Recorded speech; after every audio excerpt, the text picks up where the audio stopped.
everyone, it's Carrie. I've tried to film this video like 6 times. It's not filming right. The last video, I coughed hysterically. And the other video, I gave out personal information.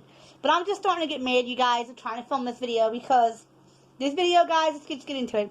It's a video of a story time of how I got lost Halloween night. Now, guys, this story goes place in Halloween 2006. I was 14 years old. Guys, Halloween was always a family affair, my family. It was like bigger than Christmas. Like, we'd see each other on Halloween. My grandma passed away when I was 6 years old. 6.5, guys. My last Halloween she was on this earth, I was 5. So for the first 5 years, we go to my grandma's house. Anyway, guys, we carried on the tradition in honor of my grandma afterwards. Anyway, guys, we went to my grandma's area, and my grandma's best friend actually still lives down the street from the house that was my grandma, but today my uncle and my cousin and my uncle and his wife and my cousin live in the house. Anyway, guys, my parents' rules always were if we were closer to my grandma's house to go to my grandparents' best friends, Mr. and Mrs. ... We're not going to say their name here, but they're my dad's age. So we're not going to, we wouldn't bother them nowadays, but say if we wanted to, my parents would always tell me, or go to my aunts who didn't live too far away, who were family friends that we sort of adopted into our family, or go to other house, which is the one me and Daddy currently live in, the next door neighbor, go to her because she's still there and whatever, what's the thing.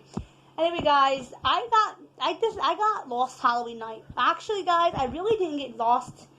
I got separated from the group. I don't know if my cousins ditched me. I still don't know if we had an argument or if we just had disagreement, and I got separated. Long story short, anyway.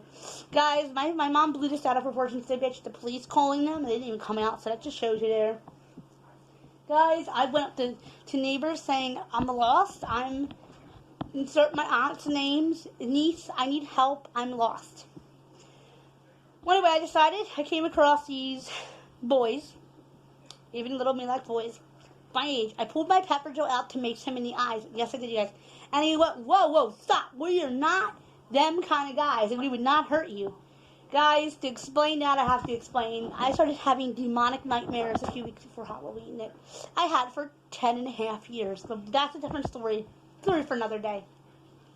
Anyway, guys, my mom looked for me for about an hour, so I was only lost. Anyway, you guys, it was pretty horrendous. I was lost on my own, but then I went back to my car. Oh, my dad's car. It's not even a car we still own to this day. We have a different car now.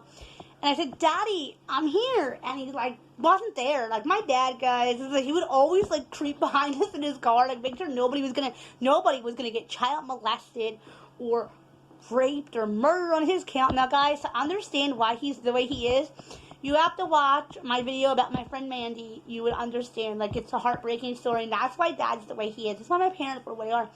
And knowing that my friend was molested and raped and murdered when I was younger affected my parents both mentally and affected me mentally. But to understand that more, you have to watch that video where I discuss Mandy and just talk about her to understand. Anyway, guys, I took off with the neighbor. We were trick-or-treating, guys. It's Halloween night. I went up to a neighbor of my aunt's and said, Sir, I'm missing. I can't find my family.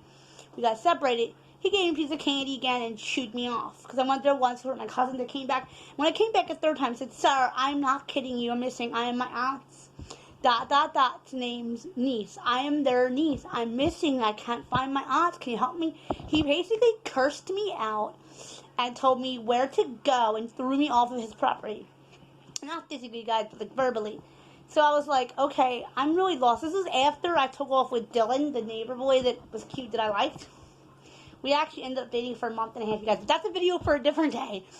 Anyway, guys, we came back. My mom was looking for me. The family was looking for me. My aunt went over there in tears. One of my aunts. As I said, guys, I don't know if it's this video or another video. My aunts are family friends that we adopted. My aunt just had knee surgery, so she couldn't go out looking for me. The one that was my aunt's. How my aunts came into the family is one of them. But guys, I don't know if I said this in an earlier video. I'm sorry if I'm repeating myself. But they're actually a lesbian couple. But that doesn't matter. It was my aunt's my biological aunt's childhood friend, her best friend, and her wife. Her girlfriend. I don't think marriage was legal yet at the time in Pennsylvania. Gay marriage wasn't legal yet in Philly at the time.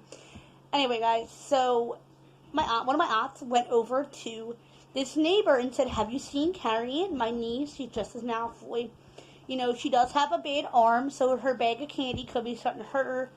It's just been that I do have a little bit of special needs on my arm, and I do have a slight speech problem and stuff. Have you seen her?" The look on the man's face, my aunt will describe to you guys, could describe because she's here, but I'm just telling the story because I'm here. His face just went like white and was like, that girl was here. And my aunt was like, how long ago? And he was like, maybe 20 minutes.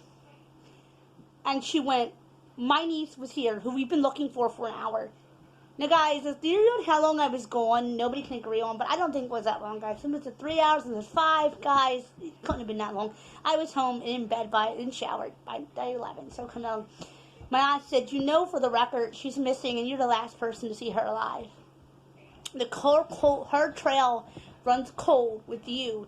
And the man got upset. He said, she told me she was missing and she was your niece, and I didn't believe her. She said, well, why would somebody lie about it? I said, well, you have so many nieces and nephews. I mean, why? Because I have a big family. She said, that, for the record, is, in fact, my niece. And you shushed off a 14-year-old missing girl who, by this time tomorrow or so, will be officially a missing person. And he, freaked out and started getting upset. Man, was crying at him, everything. Well, guys, like I said, to this day, I still know if I was ditched or in an argument or whatever, but I was never allowed to go trick-or-treating after this. I did go one year, the year my mom died, I went. No, I did not. I thought I did, guys, but I don't think there's any way I did, or if I did, I blocked it out. And when I was 15, which sounds 14, I wasn't allowed to go trick-or-treating. All my friends got pretty costumes and costumes for school. I was never allowed to have pretty costumes. And I think I wasn't allowed to. I think my mom she was upset about what happened, so. And I don't think it was on purpose. And my parents couldn't afford pretty costumes. So I always had regular clothes on at parties. I never had costumes like the other girls. And I felt left out. Which is all water under the bridge now, but, I think that's a sin to do that. But anyway, guys, I wasn't allowed to go out when I was 15. 16, guys, but 15, I made plans to go out with my boyfriend. At the time, we had a great time for candy, but that was supposed to be my last year. When I was 16, I went to 4 houses. Remember, I had grilled cheese for dinner my dad had made me, because my mom had said that I wasn't allowed to go trick-or-treating anymore, so I couldn't really, I didn't really have a costume. I wasn't allowed to do too much. When I was 17, you guys, I don't remember Halloween, boy. I remember Halloween when I was 17 is one of the hardest, because that was my last Halloween my mother was on this earth. That was my last Halloween I spoke to my mother. That was the last time she said to me, and I can remember the final words she said to me. I was just thinking it was a vampire, but I don't actually remember trick-or-treating. She said, come back safe, honey. And I was actually dressed as Damon from Vampire Diaries. I just remember I said, Mom, I'll come back fine. I'm Damon Salvatore, and left the house. Guys, those are the last words I would ever say to my mother. She was conscious. She said, well, bye, sweetheart. So you're always the bad person in the show. You always dress as a bad person for Halloween because you're not a character point. So I wasn't to be a bad person in the shows because it's happened to me in real life. But anyway, I waved off in my Damon way. Waved to my mother, never realizing that was the last time she would see me. I got home that Halloween night. I don't remember. I'm telling my dad, Dad's almost Christmas. And Christmas time, guys, I love Christmas time. And I got home, and she wasn't right. She was sick. She wasn't right. She slept that whole next day, guys. The next morning is when she passed away. But if you guys want more on that, how it felt for me, because I was significantly tormented for having a mother died.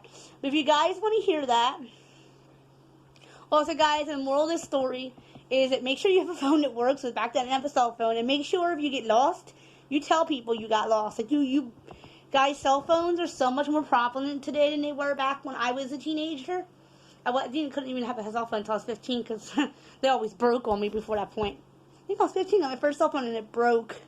But guys, this video is much, much too long. But to my next uploaded video, love you all. Bye.